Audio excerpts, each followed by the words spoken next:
లేక బాధను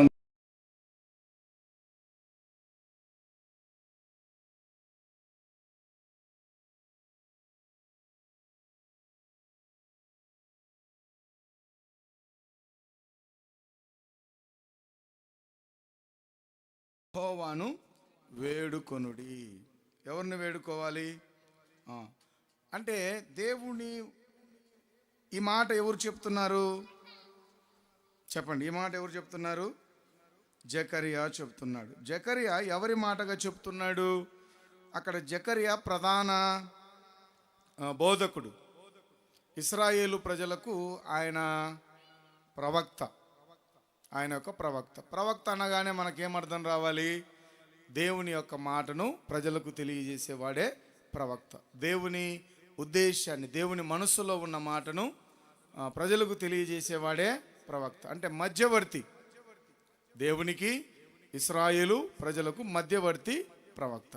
ఇప్పుడు మధ్యవర్తి ఎవరికి చెప్తున్నాడు? ఇశ్రాయేలు ప్రజలకు చెప్తున్నాడు. ఏమని? మీరు రండి వేడుకోండి అంటే ఏం చెప్తున్నాడు? ప్రార్థనకు పిలుస్తున్నాడు. ఎక్కడికి పిలుస్తున్నాడు? ప్రార్థనకు పిలుస్తున్నాడు. వేడుకోండి, ఆహ్వానం. ఏముందండి? ఆహ్వానం ఉంది ఇందులో. ఏమని? ఆయనను వచ్చి వేడుకోండి, ఆయనకు ప్రార్థన చెయ్యండి. ఇది మొదటి పాయింట్. ఇందులోనే రెండవ పాయింట్ ఉంది. దానికంటే ముందు మనం తెలుసుకోవాల్సిన సంగతి ఏంటంటే, ఇశ్రాయేలు ప్రజలకు దేవుని వాగ్దానం కూడా ఉంది. చూడండి, ద్వితీయోపదేశ కాండం 11వ అధ్యాయం 14వ వచనం. మీ దేశమునకు వర్షము అనగా తొలకరి వానను కడవరి వానను దాని దాని కాలమున కురిపించెదను.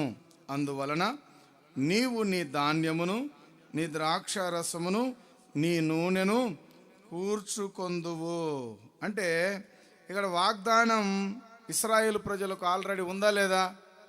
వాగ్దానం ఉంది. ఏమని చెప్పాడు? నీ దేశమున నేనేం కురిపిస్తాను? కడవరి వర్షాన్ని కురిపిస్తాను, తొలకరి వర్షాన్ని కురిపిస్తాను. ఎప్పుడు కురిపిస్తాను? దాని కాలంలో దాన్ని నేను కురిపిస్తాను. అప్పుడేమవుతుంది? నువ్వు ధాన్యమును ద్రాక్షారసాన్ని ఎత్తిపెట్టుకొని సంతోషంగా ఉంటావు అన్నాడు. మరి కాబట్టి ప్రభునందు దేవుని బిడ్డలారా, ఇప్పుడు మనకు అర్థం అవ్వాలి అంటే ఇక్కడ ప్రార్థన చేయాలి. ఎవరికి ప్రార్థన చేయాలి? యెహోవాకి ఎందుకు చేయాలి? మన ఒక ప్రశ్న, పండ్లు కొనుక్కుంటుంటే ఒక ప్రశ్న వచ్చింది. ఏంటంటే, మసీదులకు పోతున్నారు, ఈమెను గుడికి పోతున్నారు, ఈమెను చర్చికి పోతున్నారు, కానీ ఏం రావట్లేదు? వర్షం రావట్లేదు అని ప్రశ్నిస్తూ ఉన్నారు. ఒకరికొకరు మాట్లాడుకుంటున్నారు. నువ్వు భక్తుని ప్రార్థన చేస్తే వర్షం వస్తుందా అని ఒకరి భక్తిని ఒకరు ఏం చేస్తున్నారంటే శంకించుకుంటున్నారు. ఈడు గుడికి పోతే వస్తుందా, ఈ సాయిబు మసీదుకి పోతే వస్తుందా, ఈయన చర్చికి పోతే వస్తుందా అంటే నేను ఒక ప్రశ్న వేసినాను వాళ్ళకి. అసలు వర్షం రాకపోవడానికి కారణం ఏంటో కనుక్కోండి అన్న. ఇంకేం చెప్పలే, ఏం మాట్లాడలే. వర్షము ఎందుకు రాలేదో కారణం ఏంటి? వర్షానికి దేనికి లింక్ ఉంది? వర్షానికి రాకపోవడానికి రావడానికి లింక్ ఏంది? ఆ లింక్ ఏంటో కనుక్కుంటే మీకు మీ సమస్య క్లియర్ అవుతుందని అక్కడ నుంచి వచ్చేసిన. ఎందుకంటే ఇంకెక్కువ మాట్లాడకూడదు, వాళ్ళకి ప్రశ్న మాత్రమే వేసి వచ్చాను. సో ఇదే ప్రశ్న నేను వేస్తున్నాను. ఏంటంటే ఇదే ప్రశ్ననే వేస్తున్నాను. అసలు వర్షం పడకపోవడానికి కారణం ఏంటి? అదొకటి. రెండవది, వర్షం కోసం మనం ఎవరికి ప్రార్థన చేయాలి? ఏం చేయాలి? అసలు వర్షం రావాలంటే ఏం చేయాలి? ఇది పాయింటే కదా. వర్షం రావాలి అంటే ఏం చేయాలి అనేది ప్రశ్న. ప్రార్థన చేయాలి. ఎవరికి చేయాలి? ఎందుకు యెహోవాకే చేయాలి అంటే ఆయన గురించి రాయబడిన మాట, ఆయన మెరుపులను పుట్టించేవాడు. ఇది గుర్తుపెట్టుకోండి. ఈ విషయం మీరు గుర్తుంటే మీ ప్రార్థనలో అది బలంగా ఉంటుంది. మెరుపును పుట్టించేవాడెవరు? దేవుడు. మేఘాన్ని నీటితో నింపేవాడెవరు? దేవుడు. మేఘాన్ని వర్షింపచేసేలాగా చేసేవాడెవరు? యెహోవా. ఈ సంగతి మీకు అర్థమైతే ఇప్పుడు మా ఇంట్లో టైర్ పంచర్ అయింది అనుకోండి, ఎవరి దగ్గరికి పోవాలా? చల్లమన్న దగ్గరికి పోయి, అన్న నా టైర్ పంచర్ అయిందన్న, నీ దగ్గర షాప్ ఉంది కదా, కటింగ్ బ్లేడ్ ఉంది అండ్ స్క్రూ డ్రైవర్ ఉన్నాయి, నాకు పంక్చర్ అయిందంటే ఏమంటాడు? లైట్లు బలేదన్నా, మా ఇంటికి రాన్న లైట్ చూడమంటే అది నా పని కాదు, ఏమంటాడు? అది ఎలక్ట్రీషియన్ పిలుచుకోండి అంటాడు. మరి నీ పని ఏంది, నువ్వే అన్నీ బిగించిపోయినావు, నీ పని అంటే నాది బ్యాటరీ మాత్రమే అంటాడు. మిగిలినది ముట్టుకోడు, మిగిలినది ఏం చేయడు, ముట్టుకోడు. బ్యాటరీలో ఏదన్నా ప్రాబ్లం ఉంటే అప్పుడు నా దగ్గరికి రండి. ఆ బ్యాటరీ అంటే ఇంకా బ్యాటరీలో ఏం ప్రాబ్లం ఉండదు, దాంట్లో ఏముంటుంది, దాంట్లో ఏమి టైం వరకు అది పని చేస్తుంది, టైం అయిపోయినాక ఏమంటాడు, ఇంక ఇది పని చేయదన్నా ఇంకొకటి కొనుక్కో అంటాడు. ఇప్పుడు చాలామందికి ఒక ప్రశ్న ఏంటంటే, వర్షం కావాలి, వర్షం కావాలంటే ఎవరి దగ్గరికి వెళ్ళాలి? మెరుపును మెరిపించే వాడి దగ్గరికి వెళ్ళాలి. తర్వాత మేఘాలను కురిపించే వాడి దగ్గరికి వెళ్ళాలి. ఇప్పుడు 147వ కీర్తన 8వ వచనంలో ఏం మాట ఉంది? 147వ అధ్యాయం, ఆయన ఆకాశమును మేఘములతో కప్పును, భూమి కొరకు వర్షాన్ని ఎట్ట సిద్ధం చేస్తున్నాడంట? మేఘాలను నింపి భూమి కొరకు వర్షాన్ని సిద్ధం చేస్తున్నాడు. ఆ తర్వాత మెరుపులను కూడా మనం జకర్యా గ్రంథంలో చెప్తున్నాం. ఏంటి? మెరుపులు కూడా పుట్టించాడు. ఏం చేస్తున్నాడు? మెరుపులను పుట్టించేది. ఒక్క పాయింట్కి వద్దాం అన్నా. ఇప్పుడు మెరుపును పుట్టించేవాడెవరు? యెహోవా. ఆకాశాన్ని మేఘాలతో నింపేవాడెవరు? ఆ మేఘాలను వర్షముతో, ఆ నీటితో నింపేవాడెవరు అంటే మేఘాలను భూమి కోసం సిద్ధం చేస్తున్నవాడు ఆయనే, మెరుపులను పుట్టిస్తున్నది ఆయనే, ఆయనే భూమికి వర్షాన్ని కురిపిస్తాడు. మరి ఈ స్వాస్థ్యాన్ని ఎవరికి ఇచ్చాడు దేవుడు? ఇశ్రాయేలు ప్రజలకు ఏమిచ్చాడు? ఆజ్ఞ ఇచ్చాడు. నేను ఏ కాలములో, ఏ కాలం, కడవరి కాలంలో కడవరి వర్షాన్ని, తొలకరి కాలంలో తొలకరి వర్షాన్ని కురిపిస్తాను అని చెప్పాడు. మరి వాగ్దానం చెప్పాడు కదా. మరి వాగ్దానం చెప్పిన తర్వాత మరి తొలకరి వాన టయానికి పడ్డంలా, కడవరి వాన కూడా టయానికి పడడంలా. అర్థమైందా? ఇది ప్రశ్న మనకు. ఎంతమైందమ్మా? పడాల్సిన టైంలో తొలకరి వాన పడడంలా, పడాల్సిన టైంలో ఎందుకు తొలకరి వానకు ఎందుకు ఇంపార్టెంటు? తొలకరి వాన భూమి సేద్యం చేసి పెట్టుకుంటే తొలకరి వాన భూమిని ఏం చేస్తుంది? బలపరుస్తుంది. మరి కడవరి వాన ఏం చేస్తుంది? పూతకొచ్చిన తర్వాత వరి కానీ అవి ఏమవుతాయి? పూతకొచ్చిన తర్వాత చివరి వర్షం పడితే అప్పుడు ఏమవుతుందంటే అందులో ఉన్న గింజ ఏమవుతుంది? గట్టి పడుతుంది. అది చివరి వర్షం. మొదటి వర్షమేమో భూమికి ఎరువునిస్తే, చివరి వర్షం ఏం చేస్తుంది? గింజకు బలాన్ని ఇస్తుంది. ఒకవేళ చివరి వర్షాలు పడకపోతే, అందుకే తాలు అవుతుంది చాలా మటుకు. చివరి వర్షాలు గిన్న పడకపోతే గింజలు ఏమవుతాయి? తాలు గింజలు వస్తాయి. సో పంట సమృద్ధిగా, ద్రాక్షారసం సమృద్ధిగా ఉండాలి అంటే ఏముండాలి? తొలకరి వర్షం ఉండాలి, కడవరి వర్షం ఉండాలి. తొలకరి వర్షాన్ని, కడవరి వర్షాన్ని వాగ్దానం చేసింది ఎవరు? దేవుడే. మరి వాగ్దానం ఆయనే చేశాడు, ఇచ్చేది కూడా ఎవరు? ఆయనే. మరి సమస్య ఏంటి? పడడం లేదు కదా. మరి సమస్య ఏంటి అంటే, సమస్య కూడా సమాధానం అక్కడే పెట్టాడు. చూడండి ఏంటి సమాధానం అంటే, ఎందుకు ఎందుకు ఎందుకు పడడం లేదు? వాగ్దానం ఉందా లేదా? ఉంది. మరి వాగ్దానం ఉన్నప్పుడు వర్షాలు ఎందుకు పడడం లేదు అంటే, మొదటి వచనం ఉండేది, కడవరి వానకాలమున వర్షము దయచేయుమని యెహోవాను. అంటే ఏం చెప్తున్నాడు? మీకు వాగ్దానం ఉందిరా, ఇస్తానని చెప్పాడు, ఆయనే వర్షాన్ని కురిపించేటోడు ఆయనే, మేఘాలను మెరిపించేవాడు ఆయనే, ఆకాశాన్ని మేఘాలతో కప్పేవాడు ఆయనే, మెరుపులను పుట్టించేవాడు ఆయనే. ఆయనే తొలకరి వర్షాన్ని పుట్టిస్తాడు, చివరి వర్షాన్ని ఎలా చేస్తాడు? మీరు కొంచెం ఆయన వేడుకోండర్రా అని చెప్తున్నాడు ఆయన. ఏమంటున్నాడు ఆయన? మీరు వచ్చి ఆయన్ని వేడుకోండి. మీకు వాగ్దానం చేసి పెట్టాడు ఆయన.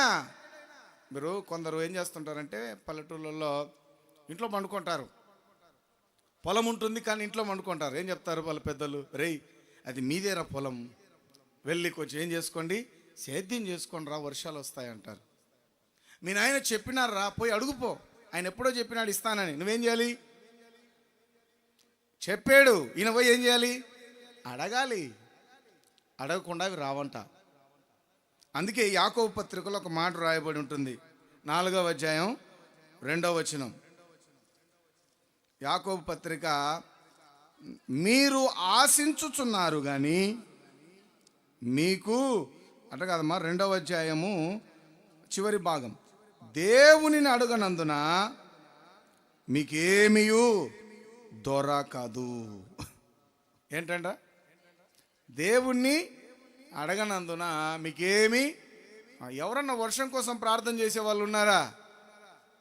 నాకు ఇల్లు కావాలి, నాకు పెళ్ళాం కావాలి, భార్య కావాలి, నాకు ఏం కావాలి, ఉద్యోగం కావాలి, నాకు చదువులు కావాలి. ఇంకా చెప్పాలంటే ప్రజలు పొలం గురించి, పంట గురించి మర్చిపోతున్నారు.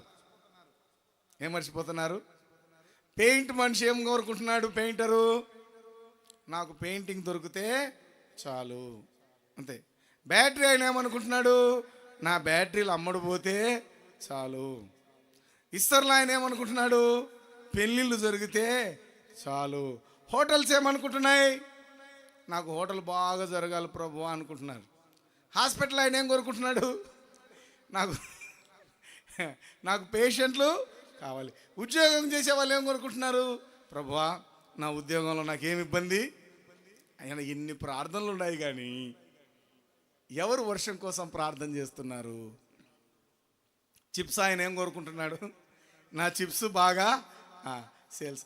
పెట్రోల్ ఆయన ఏం కోరుకుంటున్నాడు? నా షాప్ బాగా. వాళ్ళు పెట్రోల్ పోయించుకోవాలన్నా, చిప్స్ కొనుక్కోవాలన్నా, నీ బ్యాటరీ బిగించుకోవాలన్నా, ఇంటికి పెయింట్ వేయాలన్నా, ఇంట్లో పెళ్లి చేయాలన్నా ఏం కావాలి? ప్రజలకు ఏం కావాలి? వర్షం కావాలి. అన్న, మేము పంట వేయడం మానేసి చాలా రోజులైందన్న.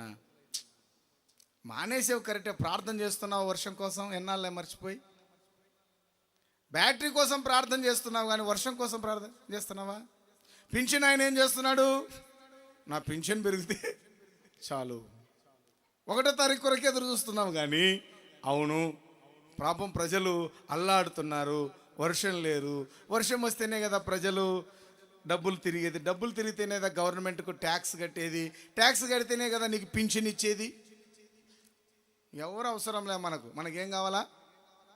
పెన్షన్ కావాలా, టయానికి ఫీజు కావాలా, పిల్లలకు స్కూల్ కట్టడానికి. ఇప్పుడు జకరియా ఏం జ్ఞాపకం చేస్తున్నాడు మనకు? భూమికి మీ ధాన్యాలు సమృద్ధిగా నూనెతో ఉండాలంటే ఏం కావాలి? వర్షం కావాలి. మరి బియ్యం తింటున్నాం, ఇప్పుడు బియ్యం రేట్లు ఏమైనాయి? పెరిగిపోయినాయి. మరి నీకు తెలియదు కదా బియ్యం రేటు. నువ్వు ఎప్పుడన్నా వర్షం కోసం ఏం పెరిగినా ఇలే అంటారు. పెరుగుతాయి, మళ్ళీ ఎందుకు పెరగవు? ఎప్పుడన్నా బియ్యం గురించి ఆలోచన చేసినావా? వర్షం గురించి ఎప్పుడన్నా ప్రార్థన చేసినావా? ఏం చేయవు. కానీ ఏం పెరిగినాయటావు? బియ్యం పెరిగినాయి. మళ్ళా నూనె ఏం పెరిగిందోలే అంటున్నారు. అవునైనా నూనె ఎందుకు పెరిగింది? కొట్లాడుతుంటే నూనె పెరిగింది. ప్రభువా, కొంచెం యుద్ధాలను ఆపయ్యా అని ఎప్పుడైనా ప్రార్థన చేస్తామా? మన గోల మనకే, మన పిల్ల మనకు ఉండాలా, మన తల్లి మనకు ఉండాలా, మన ప్లేటు. అయితే దేవుడు వాగ్దానం చేశాడు కానీ ఆ వాగ్దానాన్ని పొందుకోవాలంటే ఖచ్చితంగా మనం ఏం చేయాలి? ప్రార్థన చేయాలి. రండి, రాజుల మొదటి గ్రంథం 18వ అధ్యాయంకి రండి. రాజుల మొదటి గ్రంథం 18వ అధ్యాయం 1వ వచనం. అనేక దినములైన తర్వాత 3వ సంవత్సరమందు యెహోవాకు ఏలియాకు ప్రత్యక్షమై, నేను భూమి మీద వర్షము కురిపించబోచున్నాను, నీవు వెళ్ళి ఆహాబును దర్శించుమని సెలవీయగా. ఏం చెప్పాడు? ఏలియాకు అప్పుడు మనకు తెలుసు ఏం జరిగింది. 3.5 సంవత్సరాలు నేను భూమి మీద వర్షం కురిపించనన్నాడు. ఆ సంవత్సర కాలంలో వాళ్ళకు వర్షం రాలేదు. సంవత్సరం ఆ టైం వచ్చిన తర్వాత ఏలియాకు చెప్పాడు, ఇదిగో నేను భూమి మీద ఏం చేయబోతున్నాను, వర్షాన్ని కురిపించబోతున్నాను. ఇప్పుడు నువ్వేం చేయాలి, వెళ్ళి ఆహాబును దర్శించి ఏం చెప్పాలి, వర్షం పడుతుంది అని ఆ గురించిన సమాచారం చెప్పమని దేవుడు ఎవరికి చెప్పాడు, ఏలియాకు చెప్పాడు. అర్థమైందా ఇంతవరకు? ఏమా గ్రసం అర్థమవుతుందా?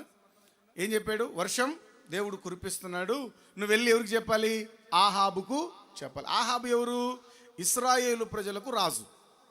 ఆహాబు ఎవరు, ఇశ్రాయేలు ప్రజలకు రాజు. అప్పుడు రాజ్యమంతా వర్షం లేక కరువులో ఉంది, ఇబ్బందుల్లో పడుతున్నారు ప్రజలు, కొట్టుమెట్టాడుతున్నారు. ఆ సందర్భంలో దేవుని వాక్కు ఏలియాకు ప్రత్యక్షమై, నేను భూమి మీద ఏం కురిపించబోతున్నాను, వర్షం కురిపించబోతున్నాను, కాబట్టి నువ్వు వెళ్ళి రాజుతో ఈ విషయం చెప్పేసే అన్నాడు. ఇప్పుడు 40వ వచనం దగ్గరికి రండి. అంటే 18వ అధ్యాయం 1వ వచనంలో దేవుడు ఏం చెప్పాడు, వర్షం పడుతుంది కాబట్టి నువ్వు వెళ్ళి చెప్పమన్నాడు. అంతే కదా. ఇప్పుడు 40వ వచనం దగ్గరికి, లేకుంటే వెరీ గుడ్, 42వ వచనం దగ్గరికి రండి. 41 చూడండి. మీ పిమ్మట ఏలియా విస్తారమైన వర్షం వచ్చున్నట్లుగా ధ్వని పుడుచుంది, నువ్వు పోయి భోజనం చేయమని ఆహాబుతో. ఇప్పుడు దేవుడు చెప్పిన మాట అయిపోయిందా, అయిపోలేదా? ఏం చెప్పాడు, వర్షం వస్తుంది, నువ్వు వెళ్ళి ఎవరికి చెప్పాలి, ఆహాబు చెప్పాలి. ఇప్పుడు ఏలియా వచ్చి ఏం చెప్పాడు, ఆహాబుకు విస్తారమైన ధ్వని, నాకు వర్షపు ధ్వని నాకు వినపడుతుంది, నువ్వు వెళ్ళి భోజనం చేయి. ఆహాబు భోజనము చేయబోయను కానీ ఏలియా కర్మేలు పర్వతం మీదికి పోయి నేల మీద పడి ముఖము మోకాళ్ళ మధ్య ఉంచుకొనెను. అంటే ఏం చేస్తున్నాడు, ఏం చేస్తున్నాడో కింద చూడండి, మాట తెలుస్తుంది. తరువాత అతడు తన దాసుని పిలిచి, నీవు పైకి పోయి సముద్రం వైపు చూడమనగా వాడు మెరక ఎక్కి పారజూచి ఏమీ కనబడలేదనగా అతడు ఇంకా 7 మార్లు పోయి. ఇప్పుడు దేవుడు ఏం చెప్పినాడు, మా వర్షం కురిపిస్తున్నాను, నువ్వు వెళ్ళి ఏం చెప్పమన్నాడు, ఆహాబుకు చెప్పమన్నాడు. వచ్చి వర్షం కురుస్తుందని ఏం చెప్పాడు, ఆహాబుకు చెప్పాడు. మళ్ళీ చెప్పి ఏం చేయొచ్చు, ఈయన కూర్చొని ఏం చేయొచ్చు, ఈయన ఖాళీగా కూర్చొని వర్షం పడుతుందా లేదా చూడొచ్చు. కానీ ఏలియా ఏం చేస్తున్నాడు, ప్రార్థన చేస్తున్నాడు. దేవునికి మహిమ కలుగును గాక. ఆయన వాగ్దానం చేస్తాడు, చేసిన వాగ్దానం మన దగ్గరికి రావాలి అంటే మనం ఏం చేయాలి, ప్రార్థన చేయాలి. ఏలియాకే దేవుడు ప్రత్యక్షమై ఏలియాకే చెప్పాడు, ఏమవుతుంది, వర్షం వస్తుంది. ఇప్పుడు ఏం చేయాలి, ఈయన వెళ్ళి ప్రార్థన పోయి చెప్తే చాలు కదా. వర్షం పడుతుంది అన్నాడు, పడుతుంది అంతే. ఇంకా మళ్ళీ ఏం చేస్తున్నాడు ఈయన, వేడుకుంటున్నాడు. ఎట్లా, మోకాళ్ళ మధ్య కాళ్ళు పెట్టుకొని ఏం చేస్తున్నాడు, ప్రార్థన చేస్తున్నాడు. ఇంకో మాట చెప్పాడు, ఏం పుడుతుందన్నాడు, నాకు వర్షపు ధ్వని మళ్ళీ వినపడుతుంది కదా, మళ్ళీ మౌనంగా ఉండొచ్చు కదా. ఏం చేస్తున్నాడు, ప్రార్థన చేస్తున్నాడు. మనం ఎంతటోళ్ళమో చూడండి, కడుపు నిండా తిండి ఉంటే ఎవడికన్నా ఏమన్నా కానీ, ఎవడన్నా ఎట్లన్నా పోని అన్న సావని అన్నాడు, నేను ఎట్నొకట పోనీలే అంటున్నా, అంతే కదా. మళ్ళీ ఎవరెట్ట పోతేనేమి, నా జీతం నాకు, నా పెన్షను నాది, నా వ్యాపారం నా. ఏలియాకు వర్షం అవసరమా, పంట చేసేటోడా? ఏలియా పంటలు పండించేవాడా, దుక్కి దున్నేవాడా, సేద్యం చేసేవాడా? ప్రవక్తకు దేవుడిచ్చిన వాగ్దానం ఏంటంటే ప్రార్థన చేయడం. మరి మనం ఎవరము, మనం కూడా ప్రవక్తలమే కదా, మనం కూడా ప్రధాన యాజకులమే కదా, మనం కూడా దేవుని సొత్తైన ప్రజలమే కదా. మరి దేవుని ప్రజలు వర్షాలు లేక అల్లాడుతుంటే మనం ప్రార్థనకు రావడానికి కూడా ఇబ్బంది అవుతుంది. ఏం చెప్పాలి చెప్పండి, యాడికి రాలేకపోతున్నారు, ప్రార్థన కూడా రాలేకపోతున్నాం. ఎందుకు, అసలు మూలం ఎవరండి, వర్షానికి మూలం ఎవరు మీ విశ్వాసం ప్రకారం చెప్పండి అక్క.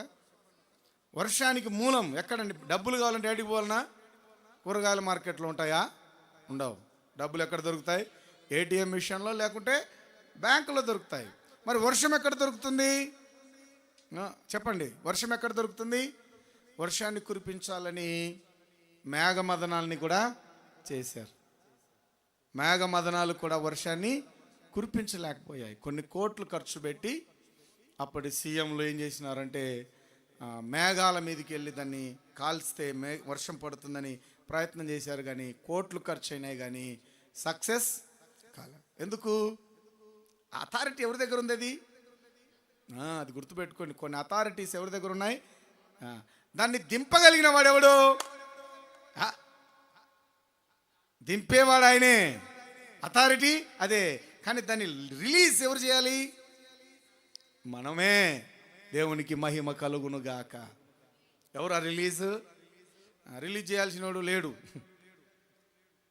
ఒకరోజు కోర్టుకు టైం అవుతుంది, జడ్జి వచ్చినాడు, లాయర్లు వచ్చినారు, కొట్లాడేటోళ్ళ కేసులు ఉన్న వాళ్ళు వచ్చినారు.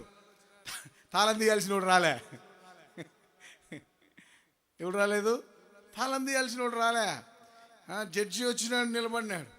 ఎవరు నిలబడినారు? పోలీసు వాళ్ళు వచ్చి నిలబడినారు, కక్షిదారులందరూ వచ్చి నిలబడినారు. ఇప్పుడు కోర్టులోకి వెళ్తే కానీ కేసులు ఈడిపోతే ఈడింట్లో ఉన్నాడు. ఎవడు? తాళం తీసేటోడు ఇంట్లో ఉన్నాడు. ఇప్పుడు కేసులు మూవ్ అవ్వాలంటే ఏం చేయాలి? ఇప్పుడు మన పరిస్థితి అటు ఉంది. వాగ్దానమైన చేసినాడు, ప్రజలు దేనికోసం ఎదురు చూస్తున్నారు? వర్షం కోసం ఎదురు చూస్తున్నారు. మనం ఏం చేస్తున్నాం? తాళాలు దగ్గర పెట్టుకొని నిద్రపోతున్నాం. మన పనిలో మనం పెయింట్ అయిన పెయింట్ దావా, వ్యాపారం అయిన వ్యాపారం దావా, ఉద్యోగము. ఇంకా మనం ఏం ఆలోచన చేస్తున్నట్టు? ప్రార్థన. ఇక్కడ ఏం చేయాలి? ఏం చేశాడండి? ప్రార్థన. చెప్పండి, ఏం చేశాడు? వాగ్దానాలు మనకు ఉన్నాయా లేవా? ఉన్నాయి. కానీ వాగ్దానాన్ని స్వతంత్రించుకోవాలంటే ఏం చేయాలి? ప్రార్థన చేయాలి. ప్రభునందు దేవుని బిడ్డలారా, దేవుడు వర్షాలు కురిపించినాడు, కురిపించేవాడు ఆయనే. కానీ ప్రార్థన ఏం చేస్తుందంటే వర్షాన్ని భూమి మీదకి తీసుకొని వస్తుంది. అంటే వాగ్దానం ఉంది కదా, ప్రభు చెప్పినాడు కదా దీవిస్తాడంటే, మళ్ళీ ఎందుకో మళ్ళీ అడగమని చెప్పాడు, ఇస్తానని చెప్పాడు, అడగమని చెప్పాడు. ఇప్పుడు అడిగేవారు లేరు, కోరుకునే వాళ్ళు ఉన్నారు, పడితే బాగుంటుందని, కానీ అడిగేవారు లేరు. అడగాలి అంటే ఏం చేయాలి? దేవుని దగ్గరికి రావాలి. మరి దేవుని దగ్గరికి రాకుండా, ప్రార్థన చేయకుండా వర్షము కిందికి రాదు. ఇద్దరు వ్యవసాయదారులు ఉన్నారు, పక్కనే పొలం. ఇద్దరు సేద్యాలు వేసుకున్నారు, ఇద్దరు ఒకే ఆకాశం కింద ఉన్నారు, ఒకే వర్షం కింద ఉన్నారు. ఒకరు ప్రార్థన చేసేవాడు, మరొకరు ప్రార్థన చేయని వ్యక్తి. మరి ప్రార్థన చేసే వ్యక్తికి వర్షం పడుతుంది, ప్రార్థన చేయబడిన వ్యక్తికి కూడా వర్షం పడుతుంది. మరి ఈ వర్షం కోసం ఎవరు ప్రార్థన చేశాడు? ప్రార్థన పోయే వ్యక్తి ప్రార్థన చేశాడు, వర్షం తెచ్చుకున్నాడు. ఈయనకు మాత్రం అదేం లేదు, ఊరికి పంట వేసుకుంటున్నాడు, ఋతువులు చూసుకుంటున్నాడు, పంటలు వేసుకుంటున్నాడు. కానీ ఈయనకు ఏం లేదు? ధైర్యము, నెమ్మది లేదు. ఈయనకేముంది? ధైర్యం ఉంది, నెమ్మది ఉందంటే నాకు వర్షం రావాలంటే ఎక్కడుంది? నా సృష్టికర్త తెలుసు. వర్షం ఇచ్చేవాని దగ్గరికి డైరెక్ట్గా మజ్జిగ ఎవరు దొరుకుతాయో వాళ్ళ దగ్గరికి పోవాలా, పాలు ఎక్కడ దొరుకుతాయో అక్కడికి పోవాలి. ఇప్పుడు వర్షం ఎక్కడ దొరుకుతుంది? అది దేవుని దగ్గర దొరుకుతుంది. ఎందుకంటే ఆయన మెరుపులను పుట్టించేవాడు, మేఘాలను ఆకాశాన్ని మేఘాలతో కప్పేవాడు, భూమికి వర్షాన్ని ఇచ్చేవాడు. కాబట్టి మరి ఈ వ్యక్తికి ఏముంటుందండి? ఇద్దరికి మళ్ళీ అందరికి మనం చేసినా పడతాయండి, చేయకపోయినా పడతాయంటే చేసినోనికి ఏముంటుంది? ఒక విశ్వాసం, ఒక ధైర్యం, ఒక నెమ్మది. లేనోనికి ఏముంటుంది? ఏదో పడినాయి, ఎప్పుడు పడతాయో ఎప్పుడు పడవో ఏమవుతామో అంటే వారికి ఏముండదు, నిరీక్షణ ఉండదు. మనకేముంటుంది? నిరీక్షణ ఉంటుంది. మనకు కృతజ్ఞతా హృదయం ఉంటుంది, కాబట్టి మనకు నెమ్మది ఉంటుంది. ఆ ప్రార్థన చేయని వ్యక్తికి ఏముండదు? కృతజ్ఞతా హృదయం ఉండదు. ఇప్పుడు చూడండి, మనం ప్రార్థన చేసాం, వర్షం పడిందంటే ఏం చెప్తాం? దేవుకి థ్యాంక్స్ ప్రభువా, మాకు వర్షం ఇచ్చినావు నాయన, నీకు స్తోత్రం. చూడండి, నేను ప్రార్థన చేసుకుంటే, నేను అవసరతలు ఉంటే నా ప్రభువు నన్ను అవసరత తీర్చాడు, నా దేవునికి స్తోత్రం అని ఏం కలిగి ఉంటారు? గొప్ప నెమ్మది, సమాధానం కలిగి ఉంటారు. అదే ప్రార్థన లేనోనికి ఏముండదు? నెమ్మది ఉండదు, సమాధానం ఉండదు. కాబట్టి ప్రభునందు దేవుని బిడ్డలారా, ఈ రెండు విషయాల్లో మనం గమనించాల్సినటువంటి సంగతి ఏంటంటే, నాగలికి ప్రార్థన అనేది నాగలికి బదులు కాదు. అంటే నాగలి అంటే తెలుసమ్మా, దానికి బదులు కాదు. మరి ప్రార్థన అంటే ఏంటంటే, ప్రార్థించే వాని చేతిలో నాగలి ఉంటే ఎట్లుంటుందో చెప్పండి. దేవుడు ఎప్పుడు ప్రార్థన చేసుకుంటూ కూర్చోమని చెప్పలే. ఏం చేశాడు? ప్రార్థన చేసేవాడు కనుక నాగలి పడితే ఏమవుతుంది? అది ఆశీర్వాదకరంగా. నాగలికి ఏమొస్తుంది? బలం వస్తుంది. దేవుడెప్పుడు పని చేయొద్దని చెప్పట్లా. దేవుడెప్పుడు ఏ పని చేయకుండా మౌనంగా కూర్చోమని చెప్పలే. ప్రార్థనతో చేసిన వాని పని, ప్రార్థన లేకుండా చేసిన వాని పనికి ఎంతో తేడా ఉంటుంది. ఇప్పుడు ప్రార్థన చేసేవాడు చేతిలో ఉన్న నాగలికి, ప్రార్థన చేయని వాని చేతిలో ఉన్న నాగలికి ఎంత తేడా ఉంటుంది? ప్రార్థించేవాడు ఉంటే ఆ నాగలికి ఏమొస్తుంది? బలం. కాబట్టి ఈరోజు ఇంకొక మాట కూడా మనం జ్ఞాపకం చేసుకుందాం. ఏంటంటే, మీ జీవితంలో తొలకరి వాన ఆలస్యం అవుతుందా? మీ జీవితంలో కడవరి వర్షం ఆలస్యం అవుతుందా? అది ఉద్యోగమే అయి ఉండొచ్చు, వ్యాపారం అయి ఉండొచ్చు, వివాహమే అయి ఉండొచ్చు, సంతానమే అయి ఉండొచ్చు, మరి ఏదైనా అయి ఉండొచ్చు. మనకు కూడా ఏమవుతాయి? కొన్నిసార్లు వర్షాలు సమయానికి కురువు. అంటే మన జీవితంలో మనకు అవసరమైనప్పుడు ఏం రావు? దీవెనలు రావు. ఎందుకు రావు అంటే, వాక్యం మనకు సమాధానం చెప్తుంది. ఏమని? వేడుకోండి. ఏం చేయాలి? వేడుకోండి, అడగండి. అడుగుడి మీకు ఇవ్వబడును, వెదకుడి మీకు తట్టుడు, మీకు అడుగుడి అన్నాడు. అడుగు ప్రతివాడు పొందుకొనును. అంటే ఏం చేయాలి? అడగాలి, అడగాలి, అడగాలి. మనం ఏం చేస్తాం? అడగలేము. మనకు ప్రార్థన చేయడానికి ఓపిక తక్కువ, ఉపవాస ప్రార్థనకు రావడానికి ఓపిక తక్కువ. ఆన్లైన్ ప్రేయర్ ఉందమ్మా మీ కుటుంబం కోసం. మీ కుటుంబంలో తొలకరి వర్షం ఆలస్యం అవుతుందేమో, చివరి వర్షం ఆలస్యం అవుతుందేమో, మీ కుటుంబానికి దీవెన వర్షాలు కావాలేమో, ఆలస్యం అవుతున్నాయేమో, వచ్చి ప్రార్థన చేసుకోండి, అడగండి అంటే, మేము రాలేమయ్యా, మీరే మా కోసం ప్రార్థన చేసుకోండి అంట. ఒక ఆమె అనిందంట, నా కోసం కూడా మీరే ప్రార్థన చేసుకోండి, చేయరు కాదు. ఇటుటోడు ఒకడు ఉన్నాడు బైబిల్లో. ఇటుటోడు, మీరే నా కోసం వేడుకోండి. చెప్పాలి ఎవడాడు? మీరే నా కోసం వేడుకోండి అని చెప్పిన ఆయన ఎవరు?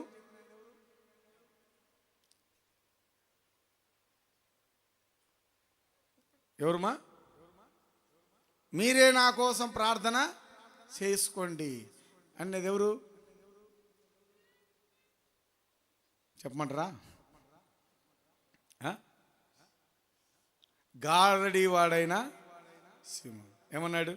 ఏయ్, నీ హృదయ గర్వము ఎక్కువైంది, నువ్వు చాలా ఇబ్బంది పడతావంటే మీరే నా కోసం వేడుకోండి అన్నాడు. మీరే నా కోసం చూడండి, ఎప్పుడు మంచిది కాదు. మీరే నాకు, మీరు కూడా రావాలి, మేము రావాలి, మనమందరం కలిసి ప్రార్థన చేయాలి. మీరే వేడుకోండి అన్నది. కనీసం చెయ్యండి అని చెప్పేటోళ్ళు కూడా లేరు. ఏమంటారు? వేడుకోండి, చేసుకోండి, మీరే చేసుకోండి అనే మాట మంచిది కాదు. అయితే దేవుని బిడ్డలారా, ఇక్కడ ఒక శ్రేష్టమైన మాట రాయబడింది. కిందికి రండి. ఇంకా సరే, మన ప్రశ్న ఏంటి? వర్షముకి మూలం ఎవరు? ప్రభు వాగ్దానం ఉంది, కానీ మనం ఏం చేయాలి? ప్రార్థన చేయాలి, వేడుకోవాలి. దాని ఇంపార్టెన్స్ను ప్రభు చెప్తున్నాడు. మరి ఎందుకు అంటే, దానికి మూలం ఎవరు? ప్రతివాని చేనిలో పైరు మొలుచున్నట్లు యెహోవా మెరుపులు. అంటే పైరు మొలవాలంటే ఏం రావాలి? మెరుపులు పుట్టాలి. మెరుపు పుట్టకుంటే ఇత్తనం చచ్చిపోదు, చచ్చి బయటికి రాదు. అనగా మెరుపును పుట్టించేది ప్రభువే, వర్షాన్ని కురిపించేది ప్రభువే, మూలం ఆధారం ఆయనే. అయితే రెండవ వచనం చూడండి, చాలా విశేషమైన సంగతులు ఉన్నాయి. ఏంటంటే, గృహదేవతలు వ్యర్థమైన మాటలు పలికిరి. గృహాల్లో ఏమున్నాయి? కొందరు దేవతలు ఉన్నారు. ఏం పలికారు? సోదెగాండ్రకు నిరర్థకమైన దర్శనములు, మోసముతో కలలకు భావము, మాయగల భావములు చెప్పి ఓదార్చిరి. కాబట్టి గొర్రెల మంద తిరుగులాడునట్లు జనులు ఏం చెప్తున్నారట? మాయగల భావములు చెప్పి ఓదార్చరు. అంటే ఓదార్పు కూడా మాయనా కదా, నకిలే కదా. ఇప్పుడు మనం ఎట్లాంటి ఓదార్పు కావాలంటే నకిలీ ఓదార్పు కావాలి మనకు. ఏం ఓదార్పు? నకిలీ ఓదార్పు కావాలి. ఎట్లాంటి కావాలి చెప్పండి? నకిలీ. నిజమైంది చెప్పితే ఓదార్పు మనకు రాదు. నకిలీ ఓదార్పుకు నిజమైన ఓదార్పు ఎట్టుంటో తేడా చెప్పమంటారా, మీరు చెప్తారా? నకిలీ ఓదార్పు ఏంటి, నిజమైన ఓదార్పు ఏంటి? ఇప్పుడు నేను ఇప్పుడు ఎవరైనా ఉద్యోగం కోసం వచ్చారనుకోండి, చదువు చూసాం, భయం లేదు, నువ్వు ఖచ్చితంగా ఉద్యోగం వస్తుందని చెప్పినాను అనుకో, ఏం పొందుతారు? నేను నకిలీ మాయ నేను ఏం మాట చెప్పినాను? నకిలీ మాట. వాళ్ళ గుడికి ఏం ఓదార్పు కలిగింది? నకిలీ ఓదార్పు. నకిలీ ఎన్నాళ్ళు పనిచేస్తాయినా నకిలీ బ్యాటరీ? ఆ కొంచెంసేపు ఓదార్పు ఉంటుంది. అబ్బా అన్న చెప్పినాళ్ళే, ఇంకేం భయం లేదులే అనుకుంటారు నకిలీ ఓదార్పు. తర్వాత ఏముండదు, వాస్తవానికి వచ్చేసరికి అదేమవుతుంది? నకిలీ అని తేలుతుంది. మనిషి నకిలీ మనిషి అని తేలుతుంది. నకిలీ ఓదార్పు అని తేలుతుంది. నకిలీ తెలిసిన తర్వాత ఏమవుతారు? ప్రజలు తిరుగులాడుతారంట. ఏమవుతారు?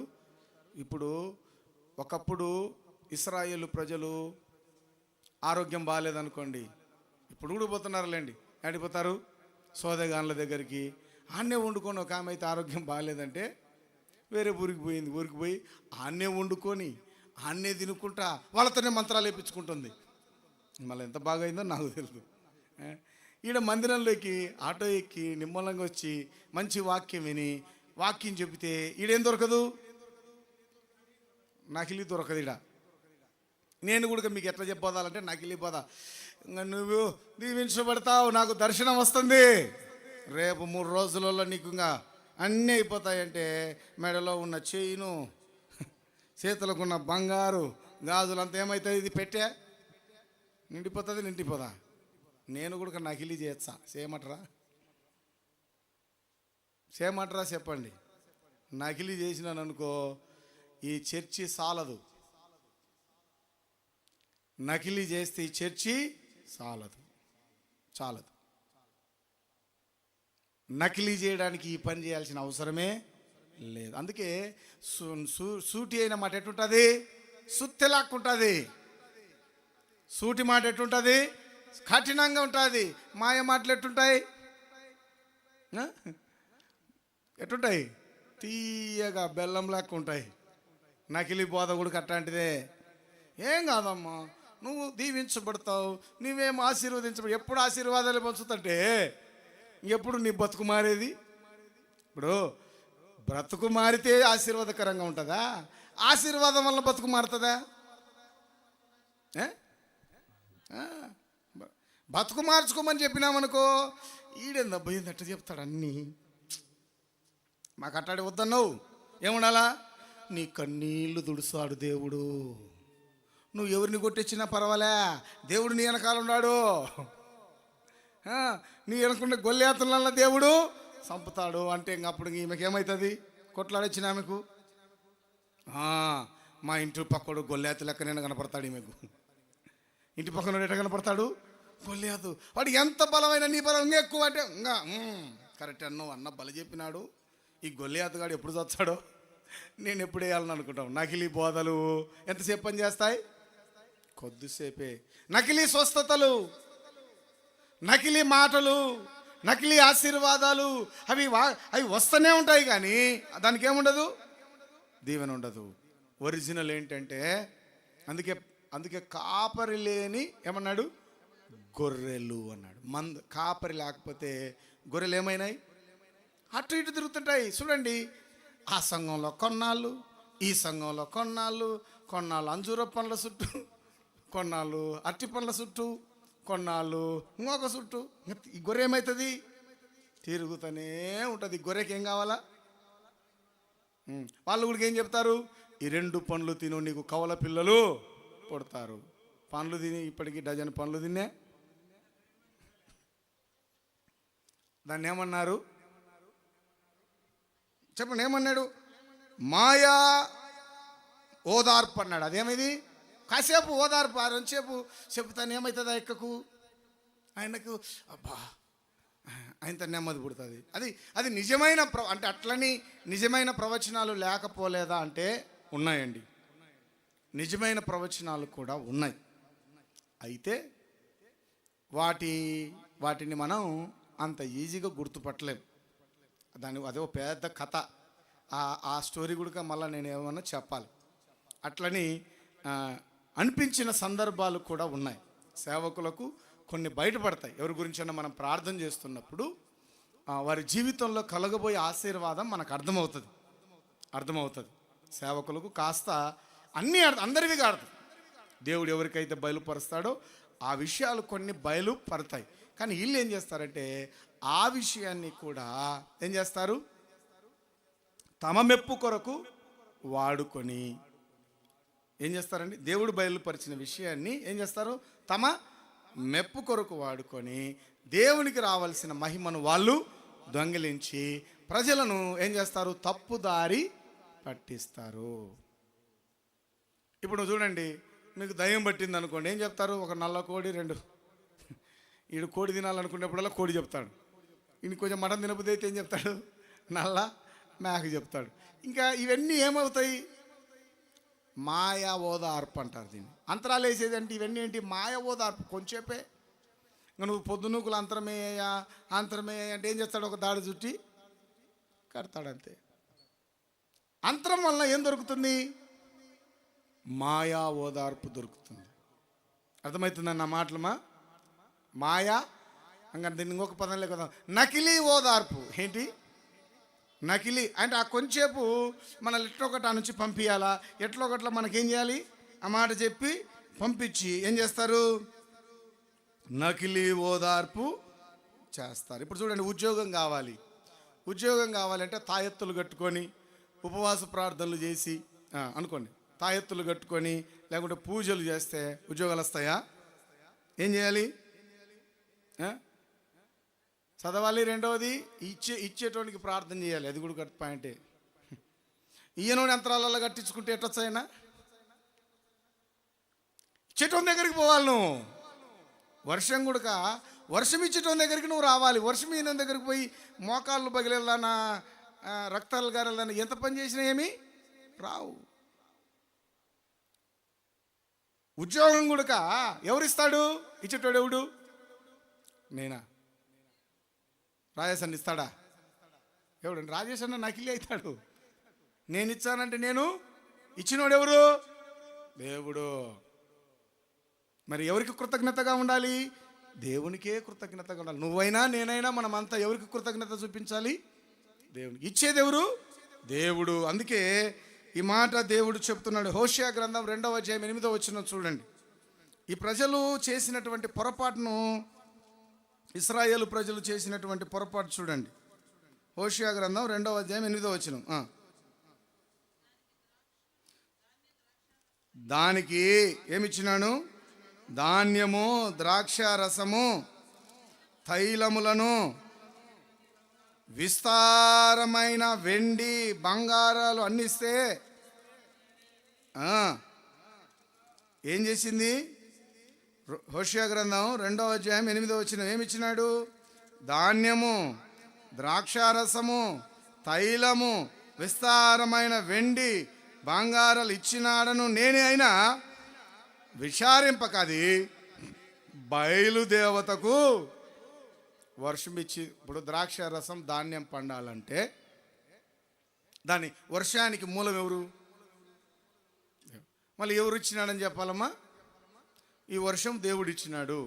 కానీ వర్షం కురవాలంటే ఎవరికి ప్రార్థన చేయాలి, ఇంకా చెప్పాలంటే ఎవడు వర్షం ఇస్తాడో ఆయనకి ప్రార్థన. వర్షాన్ని సృష్టించగలిగింది, మేఘాలను పుట్టించగలిగింది, మెరుపులను కురిపించగలిగింది, మేఘాలను ఆకాశంతో నింపగలిగిన వాడు ఆయన.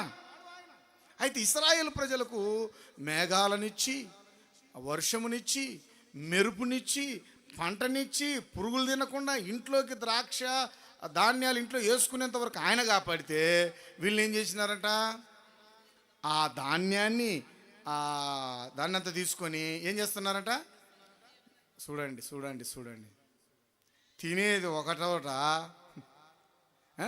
ఎట్లా చెప్పండి? తినేది ఒకని సొమ్ము, బలిచ్చేది ఇంకా చూడండి ఎట్టుంటుందో. దాన్ని అన్నాడు ప్రభు, ఇది వేశ్యరా అన్నాడు. ఏమన్నాడు? వేశ్యరా ఇది అన్నాడు. అందుకే మనం ఎక్కడ ఉన్నాం? భర్త దగ్గర సంసారం చేయాలి. భర్త సొమ్ము తిని, భర్త బట్ట కట్టి, భర్త సీర తిని, అన్ని తిని ఎవరి గురించో మాట్లాడితే ఈయన భలే మంచోడు అంటే ఏమంటారు చెప్పండి? ఇది గుర్తుపెట్టుకోండి. ఎప్పుడే కానీ భార్యను కానీ భర్తను కానీ వీడు మంచోడు కాదని అనగూర్చుకోండి. పొరపాటున అన్నింటి దేవునికి స్తోత్రం చెప్పి క్షమాపణ కోరుకోండి. నిజం చెప్తున్నా నేను. నువ్వు తినే సొమ్ము ఎవరి దిక్క? దేవుందే లేండి. భర్త చీరగట్టి అన్ని సొమ్ములలో ఎవరివి? ఆయన మంచోడు కాదంటే ఏమంటారు? దేవుడు అన్నాడు, పై వచ్చిన చదువు, నా వచ్చిన నేను చదివితే మీరు అంత నేను ఇప్పుడు చదివితే బాగోదు కాబట్టి నేను చదవాలి, తర్వాత మీరు చదువుకోండి. చదవండి. యెషయా గ్రంథం 2వ అధ్యాయం చదవండి. నా జనులని నేను మిమ్మల్ని ఏం చేశాను? గొప్ప చేసుకున్నాను, మంచి చేసుకున్నాను, మీకోసం చెమటగాడ్చాను, అన్నీ బోధించినాను. కానీ ఏం చేస్తున్నారు మీరు? ఇప్పుడు అసలు ఇశ్రాయేలీను వేశ్య అని ఎందుకు అన్నాడు? ద్రాక్షారసం ఎవరిది? దేవుంది. ధాన్యం ఎవరిది? దేవుంది. మళ్ళీ అన్నీ చీనిచ్చే అక్కడి నుంచి తెచ్చుకున్నామంటే ఎట్లుంటో చూడండి. తినేది ఒకరిది, పొగిడేది మరొకరిని. అంటే ఆ వ్యక్తిని ఏమన్నాడంటే, ప్రభు నా నోటితో నేను చెప్పను, మీరే మాట్లాడుకోండి. అర్థమైందండి? మనం కూడా ఎవరి సొమ్ము తింటున్నాం? ఎవరి పేరు ఉచ్చరిస్తున్నాం? సొమ్ము ఎవరిది? దేవుంది. నీకు ఇచ్చిన ధాన్యమైనా, ఉద్యోగమైనా, వ్యాపారమైనా సమస్తాన్ని ఇచ్చింది ఎవరు? దేవుడు. మరి అర్పణ చేయాల్సింది ఎవరికి? దేవునికి. మళ్ళీ ఎవరికి ఇస్తున్నావు?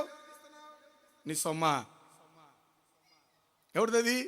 దేవుంది. దేవునికి కృతజ్ఞత చెప్పు, లేకుంటే ఊరుకుండు. ఉంటే కృతజ్ఞత చెప్పు, లేకుంటే ఊరుకుండు. కానీ బయలుకు చెప్తామెందుకు? ఏ మనిషిని దేవుని కంటే ఎక్కువగా ఏ మనిషిని ముందు పెట్టకూడదండి. ఇప్పుడు బయలు స్థానంలో మనం ఎవరిని తీసుకొచ్చి పెట్టినాం? మనుషులను. ఈ అన్న ప్రార్థన చేసినాం. ఈ అన్నది ఉంది, ఇచ్చింది ఎవరు? స్వస్థపరిచే దేవుడు, బాగు చేసే దేవుడు, వర్షాన్ని కురిపించే దేవుడు. మళ్ళీ ఎందుకు బయలు? ఎందుకు నీకు? మధ్యవర్తి ఎందుకు మనకు? అన్నిటికీ మూలం దేవుడే, అన్నిటికీ ఆధారం దేవుడే. ఇక్కడ కనుక గమనిస్తే వీరు కాపరి లేని గొర్రెల మందగా మారిపోయారు. వీరు వీళ్ళు ఇంతగా తప్పిపోవడానికి కారణం ఏంటంటే వీళ్ళకు నకిలీ ఆదరణ దొరుకుతుంది. వీళ్ళకు ఏ ఆదరణమ్మా? నకిలీ ఆదరణ. దీని పేరేంటి? ఆదరణ ఉంది కానీ ఏంటి? మాయా ఆదరణ. ఇంకా మాయను ఏమంటాము? నకిలీ. ఏంటండి? నకిలీ. మరి నిజంగా ఆదరించగలిగిన వాడు ఉన్నాడా మనకు? ఉన్నాడా లేదా? ఫిలిప్పీలకు రాసిన పత్రిక 4వ అధ్యాయం 6-7 వచనాల్లో మనం చూడండి, ఆ మాట ఉంది. మీకు ఆదరణ దొరికేది ఎవరి ద్వారా దొరుకుతుంది? దేనిని గూర్చియు చింతపడకుడి గాని ప్రతి విషయములోనూ ప్రార్థన విజ్ఞాపనముల చేత కృతజ్ఞతాపూర్వకముగా మీ విన్నపముల దేవునికి ఏమన్నాడు? కృతజ్ఞతాపూర్వకముగా ప్రతి విన్నపమును దేవునికి, అప్పుడు సమస్త జ్ఞానములకు మించిన దేవుని సమాధానం అంటే ఆదరణ యేసుక్రీస్తు వలన మీ హృదయములకు మీ తలంపులకు కంఫర్ట్నెస్, హ్యాపీనెస్, ఆదరణ, నెమ్మది. ఇది నకిలీ కాదు. ఇదేంటి? ఇది నకిలీ కాదు. నీ హృదయాన్ని ఏం చేస్తుందంట? కావలి కాస్తుంది. ఇవ్వలేని దగ్గరికి వెళ్ళి అడిగితే ఎవరిస్తారండి? ఇయ్యగలిగిన దగ్గరికి మనం రావాలి. ఇయ్యగలిగినోడిని అడగాలి. ఇయ్యలేనోడిని అడిగే ప్రయోజనం లేదు. కాబట్టి ఈరోజు ఈ మాటలు వింటున్నప్పుడు జకర్యా ఇశ్రాయేలు ప్రజలకు చెప్తున్నాడు, భూమి మీద తొలకరి వాన కడవరి వాన కురిపించినట్లు మీరు వచ్చి యెహోవాను వేడుకోండి. మీ విత్తనాలు మొలిసేలాగా మెరుపులు పుట్టించేది ఆయనే. ఆకాశాన్ని మబ్బులతో మేఘాలతో నింపేవాడు ఆయనే. భూమికి పంటనిచ్చేది ఆయనే. వర్షానికి ఆధారం ఆయనే. ఆయనను వచ్చి మీరు వేడుకోండి. ఆయన ఆల్రెడీ వాగ్దానం చేశాడు. మరి వాగ్దానం చేసిన వాడు ఏమి ఇస్తానన్నాడు. అయితే మీరేం చేయాలి? ఆయనను అడగాలి. ఇప్పుడు చెప్పండి, ఒక ప్రశ్న అడుగుతాను, మీకు సమాధానం చెప్పండి. దేవుడు అప్పటికే వాగ్దానం ఇచ్చాడా లేదా? ఇచ్చాడు. మరి అయినా కూడుకొని వేడుకోండి అని ఎందుకు ఆజ్ఞాపించాడు?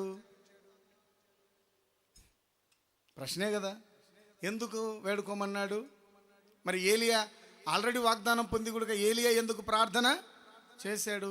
అసలు ప్రభు అన్నీ మీ నోటికి మాట రాకముందే మీ అక్కర్లన్నీ ఎరుగును ఉన్నానన్నాడు. మొదట నా నీతిని నా రాజ్యంను వెతకండి, అవన్నీ మీకు. మరి ఇన్ని మాటలు చెప్పిన ఆయన మళ్ళీ ఏమంటున్నాడు? అడుగుడి మీకు ఇవ్వబడును అన్నాడు. అంటే మళ్ళీ ఏం చెప్తున్నాడు? అడగండి అని అడుగుతున్నాడు. ఎందుకు అడగమంటున్నాడు? అది మీకు హోంవర్క్. అది మీకు హోంవర్క్. అడగండి, దేవుణ్ణి అడగండి. ఎందుకు అడగమంటున్నావు ప్రభువా? చేస్తారా హోంవర్క్? సరే, సమాజంలో మనం పొందుతున్న వ్యర్థమైన ఆదరణను మీరు గమనించుకోండి. అంటే నకిలీ ఓదార్పును కూడా మీరు గమనించుకుంటున్నారా? సేవకుల ద్వారా, విశ్వాసుల ద్వారా మనం పొందుతున్నటువంటి ఓదార్పు అది నకిలీదా, ఒరిజినలా? దొంగ ఓదార్పులు కూడా ఉన్నాయా లేవా? ఉంటాయి. దొంగ కౌగలింతలు ఉంటాయి, దొంగ ముద్దులు ఉన్నాయా లేవమ్మా? దొంగ ముద్దుంది, దొంగ మాటలు ఉన్నాయి, దొంగ ఓదార్పులు ఉన్నాయి, దొంగ బోధలు ఉన్నాయి, దొంగ దేవతలు ఉన్నారు, అన్ని రకరకాలు ఉన్నాయి. కానీ నిజమైనది ఏంటో మనం కనుక్కోవాలి. నిజమైన ఆదరణ ఏందో మనం కనుక్కోవాలి. నిజమైన ఆదరణ ప్రభు దగ్గర నుంచి మాత్రమే వస్తుంది, మనుషుల దగ్గర నుండి రాదు. ఇప్పుడు చూడండి, డబ్బు తీసుకొనో లేకుంటే సర్వీస్ చేస్తున్నారు అనుకోండి. ఇప్పుడు ఉద్యోగం ఇచ్చేటోడు ఎట్టిస్తాడన్నా? టాలెంట్ని చూసి ఇస్తాడు. డబ్బు తీసుకొని ఉద్యోగం ఇస్తున్నాడంటే అదేంటి? నకిలే కదా? అట్లా ఎంతమంది మోసపోతున్నారు? అయినా కూడా మోసపోతున్నారు. ఇప్పుడు ఈ రోజు వరకు కూడా అందరికి తెలుసా లేదా? మళ్ళీ పొద్దున్నే ఎవరన్నా వచ్చి ఒక 2 లక్షలు ఇచ్చి నీ కొడుకు ఉద్యోగం వస్తుందంటే ఇప్పుడు 1,500,000 కడతానా, వచ్చినాక 50,000 కడతాని పొద్దున్నే ఇచ్చారు, సాయంత్రానికి అన్న తిప్పలు పడి. అంటే ఏంది అది? ఆ ఉద్యోగం నకిలీ, ఆ ప్రకటన నకిలీ, ఆ ఆశ కూడా నకిలీ. ఎన్నాళ్ళు ఉంది అది? 1 వారం 2 వారాలు తర్వాత ఆవిరైపోయి మళ్ళీ ఏమైంది? మళ్ళా మొదటికి. ఇప్పుడు ఉద్యోగం లేదని ఒక బాధ, 2 లక్షలు పోయినాయని రెండో బాధ. నకిలీకి నకిలీ తోడ ఏమైందో చూడండి. కాబట్టి ఎప్పుడు నిజాన్ని నమ్మండి, నకిలీని నమ్మకండి. నకిలీని నమ్మకండి, వాస్తవాన్ని ఆధారం చేసుకోండి. అందుకే ప్రజలు త్రోవ తప్పిపోవడానికి కారణం ఏంటంటే మందలేని కాపర్లు అయ్యారు. కారణం ఏంటంటే వారు దేన్ని ఆశ్రయించారు? నకిలీని ఆశ్రయించినారు. అందుకే ఇన్ని మందిరాలు, ఇంతమంది సేవకుల చుట్టూ తిరుగుతున్నారు. అక్కడ చుట్టూ ఇటు చుట్టూ అయితే ఏం దొరుకుతుంది వాళ్ళకి ఏం దొరికింది? ఇప్పుడు ఇంటికి పోయినారన్న పిల్లలు కాలే, మళ్ళీ ఎవరేం చెప్పినారు? ఇంకోసాటికి పోయినారు, ఆడగుడక దొరకాలే, మళ్ళీ ఏం చెప్పినారు? ఇంకోసాటి చెప్పినారు, ఆడగుడక కాలే. అంటే ప్రతి చోట ఏం దొరికింది వీళ్ళకు?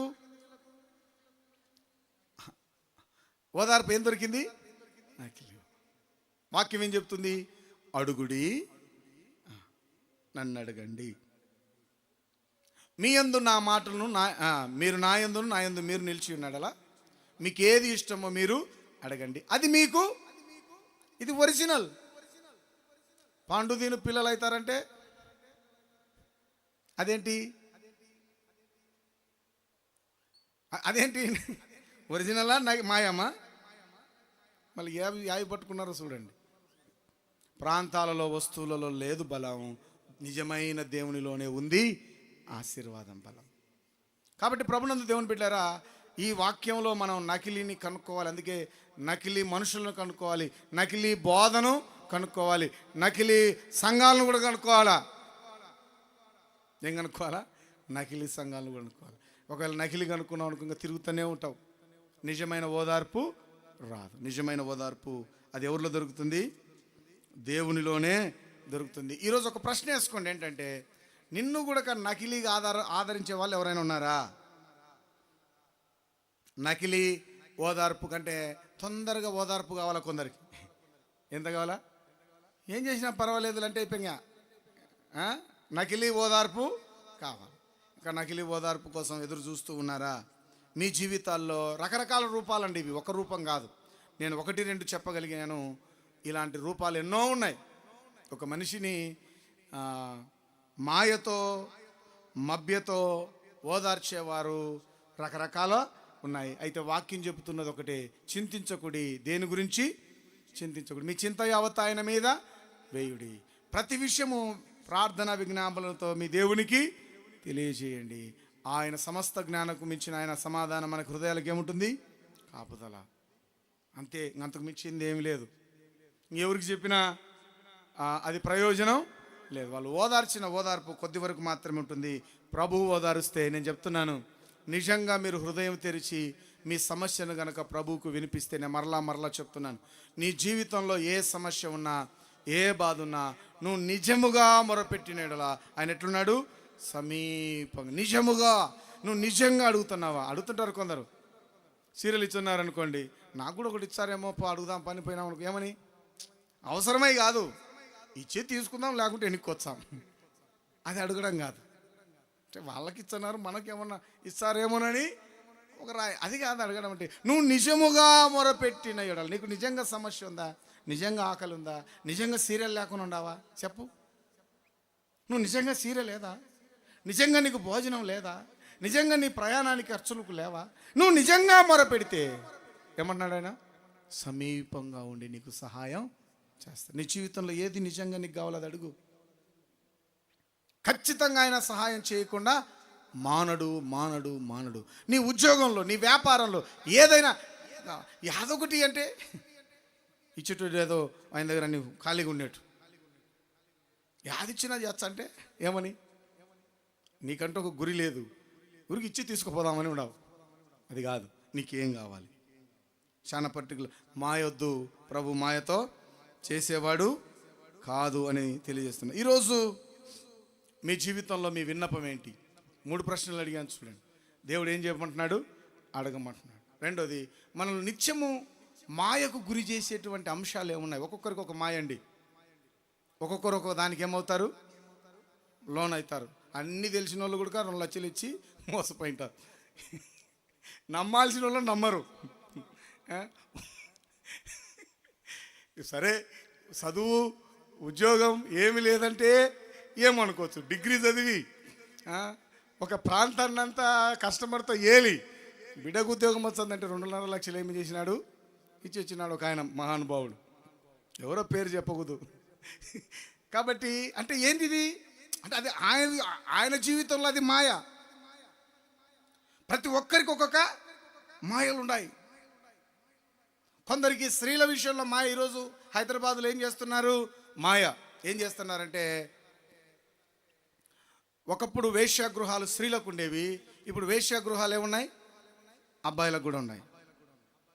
ఉద్యోగం లేని పిల్లలు మీ ఫోటోలు పంపించండి, మిమ్మల్ని కూడా మేము మీకు కూడా రేట్ ఇస్తున్నామని 10,000కు గంటకు 10,000 5,000 అని డిజిటల్ వేసినారు. ఏమి చేసినారు? వీళ్ళు ఏం చేసినారంటే ఫోటోలు మనోళ్ళు తక్కువ వరే సుఖం వస్తుంది, ఏమొస్తుంది, డబ్బు వస్తుందని ఫోటోలు పంపించినారు. ఇంటికి పిలిపించుకొని వాళ్ళకు చేసినారు చూడండి. ఎత్తుకపోయినారు అందరినీ, అందరినీ ఎత్తుకపోయి పాస్పోర్ట్లు వీసాలు ఇప్పించి వేరే దేశంలో కూర్చోబెట్టి, ఇప్పుడు వాళ్ళకి చెప్తున్నారు, అందరికి కూర్చోబెట్టి ఒక ఆఫీసులో కూర్చోబెట్టినారు. రేయ్, నీకు తెలిసినోనికల్లా ఫోన్ చేయి, వాటితో నువ్వు 10,000 వేయించుకోవాలి. ఏం చేస్తావో ఏమో. నేను ఎవరికి చేయాలి? ఇడు మనకి తెలిసినోనికి ఫోన్ చేయాలా? వీని అకౌంట్లో డబ్బులు ఏపీయకుంటే కరెంట్ షాక్ పెడుతున్నారంట. నేను అట్లాంటి చేయను సార్, అట్లాంటి మాయలో పడినాక చేయరంటే ఏం చేస్తాడు? నిజం పేపర్కి వచ్చిందండి. ఇది ఏం పెడుతున్నారు వీళ్ళు? కరెంట్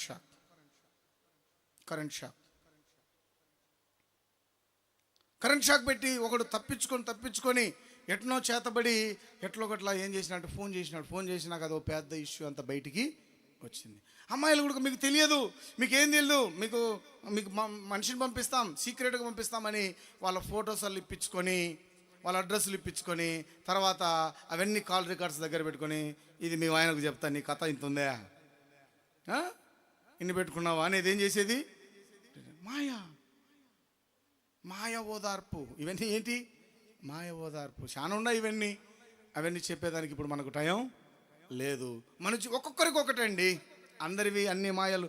ఆయనకుండే మాయ నాకుండదు, నాకుండే మాయ మీకుండదు. ఒక్కొక్కరిని ఒక విధంగా ఏం జరుగుతుంది? మాయ. సేవకులను కూడా మాయ చేస్తున్నారు. ఒక ఆమె ఫోన్ చేసింది, ఇదిగో నువ్వు బాగా సేవ చేస్తున్నావని దేవుడు నాకు దర్శనం చూపించినాడు. నాకు దర్శనం చూపించినాడు. మా దగ్గర 20 కోట్లు, ఎన్ని కోట్లు సినేనా, 500 కోట్లు 1000 కోట్లు మీ అకౌంట్లో వేయాలా, నువ్వు డబ్బులు వేయన్నారు. బా ఇంత డబ్బులు వచ్చింది, ఏం చేయాలంటే సరే అన్నీ కానీ ఒక సిక్కు వచ్చింది, చిన్న సిక్కు. ఒక 20,000 వేయాలని చెప్పినారు. 20,000 ఇచ్చే డీడీ కట్టి ఈ 14 కోట్లు, వాడు 14 కోట్లు ఇచ్చేటోనికి 20,000 ఉండదక్క. 14 కోట్లు ఇచ్చేటోనికి ఎంత ఉండదన్నా? 20,000 డీడీ కట్టలేడా? ఇంత కడితే డీడీ ఇస్తానని చెప్తే ఏం చేసినాడు వాడు? డీడీ వేసినాడు. ఆ డీడీ వేసినాడు. డీడీ కట్టిన తర్వాత అన్న ఈ డీడీ చాలలేదు, ఇంకొక కొంచెం ఏంటి అట్ట కొంచెం కొంచెం కొంచెం కొంచెం కొంచెం 6 లక్షలు దాటిపోయింది. తర్వాత అది లక్షల్లోకి వచ్చింది కథ. వీళ్ళకు డబ్బులు లేవు, వాళ్ళకు ఉండేదంతా కట్టినారు. ఇంకేముంది నా ఇట్టే ఎట్టొచ్చాదంటే, ఇట్టే ఎట్టొచ్చాదంటే 10 రూపాయలు వడ్డీ గుడికి తెచ్చినారు, 20 రూపాయలు వడ్డీ గుడికి తెచ్చినారు. నిజం చెప్తున్నాను నేను, 20 రూపాయలు. ఒక్కొక్కరికి ఒక మాయ. ఆ మాయలో మడి ఏం జరిగింది తెలిసిన? ఎవరికి చెప్పుకోలేకపోయినారు. ఒకసారి నాకు ఫోన్ చేసినారు. చేస్తే అన్న నా దగ్గర 50,000 ఉంది, వాళ్ళు 1,00,000 రూపాయలు అడిగినాడు, నువ్వు ఒక 50,000 ఇస్తే నేను కట్టేస్తాను. అట్లా డాలర్లు నేను చాలా చూసినాను, ఒకసారి వాళ్ళ నెంబర్ నాకు నేను ఫోన్ చేస్తాంటే మళ్ళీ ఈనాడు మళ్ళీ పార్ట్నర్షిప్ అడుగుతాడోనని. ఈయన సేవ చేస్తున్నాడు కదా, మళ్ళీ దాంట్లో కొంచెం అడుగుతాడు కదా, భాగం అడుగుతాడేమని నాకు చెప్పకుండా చేస్తుంటే, అన్న నాకు చెప్పకుంటే నీకు దండాలు, నాకు చెప్పొద్దు, ఆ 50,000 వెనక్కి తీసుకోపో అని చెప్పిన. ఏం చెప్పిన? ఆ 50,000 నన్ను ఇంటికి వెళ్ళిపో అంటే, ఆ తర్వాత కూడా మరలా 6 లక్షలు చేసినారు. ఇంట్లో ఉన్న పొలం అంతా అమ్మినారు. పొలం అమ్మినారు, అంతా అమ్మినారు. ఎవరోగా మన కోయిలగుంటలో ఉన్నారు. మరి ఇలాంటి మాయలు, ఓదార్పు. మాయా, దీని ఏమన్నారు? మాయా ఓదార్పు. కుటుంబాలలో మాయా ఓదార్పులు ఉంటాయి, గమనించి. అందుకే స్త్రీలు ఏ పురుషునితో అనవసరంగా మాట్లాడకూడదు, ఏ పురుషుడు అనవసరంగా స్త్రీతో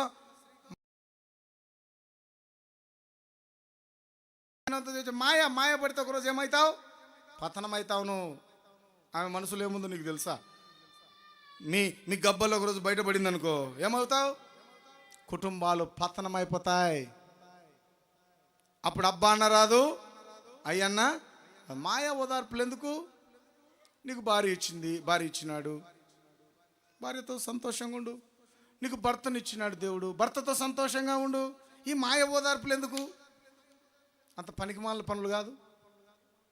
కాబట్టి దేవుని బిడ్డలారా, మాయలో పడిపోవద్దని దేవుని వాక్యం చెబుతుంది. ఏం పడిపోతుంది? మాయలో పడిపోవద్దని వాక్యం చెబుతుంది. తల వంచండి, ప్రార్థన చేసుకుందాం.